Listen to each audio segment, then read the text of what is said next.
Her players. So the conservative Supreme Court has made a ruling regarding affirmative action. Y'all please go ahead and grab your tea and have a seat.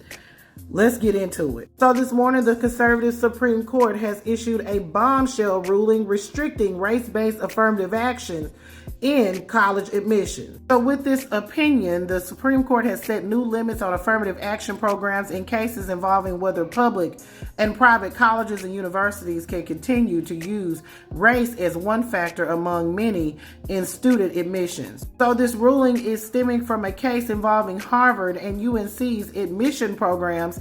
They stated that they violate the Equal Protection Clause of the 14th Amendment. So Chief Justice Roberts wrote the opinion for the conservative majority. There was a 6-3 vote in the UNC case and a 6-2 vote in the Harvard case due to the recusal of Justice Ketanji Brown Jackson. In a very honorable move, she recused herself because she served on the Board of Overseers at Harvard, and that's also where she earned her undergraduate and law degrees. But Justice Jackson, Justice Sotomayor, and Justice Kagan dissented in the two cases, with the exception of the recusal of Justice Jackson in the Harvard case. So students for fair admissions, a conservative group, sued Harvard University and the University of North Carolina over their race-conscious admissions programs, alleging intentional discrimination against Asian American applicants. Today, the conservative Supreme Court ruled in favor of the group in a decision that will have major ramifications for college admissions process in the U.S. The court's decision undercuts more than 40 years of legal precedent set by the Supreme Court.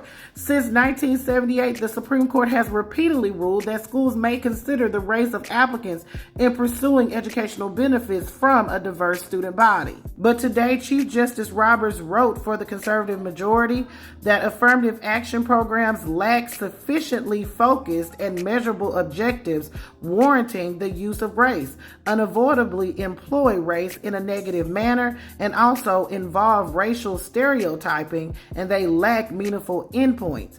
We have never permitted admission programs to work in that way, and we will not do so today. Now, to the contrary, Justice Jackson let them have it in her dissent, honey. She said no one benefits from ignorance.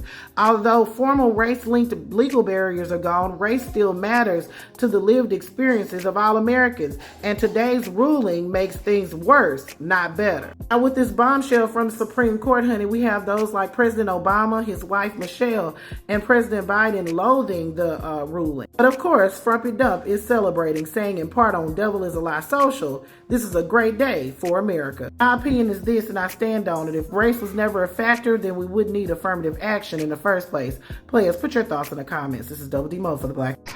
The Supreme Court has upset a 45-year precedent, ruling it unconstitutional for universities to consider race in admissions.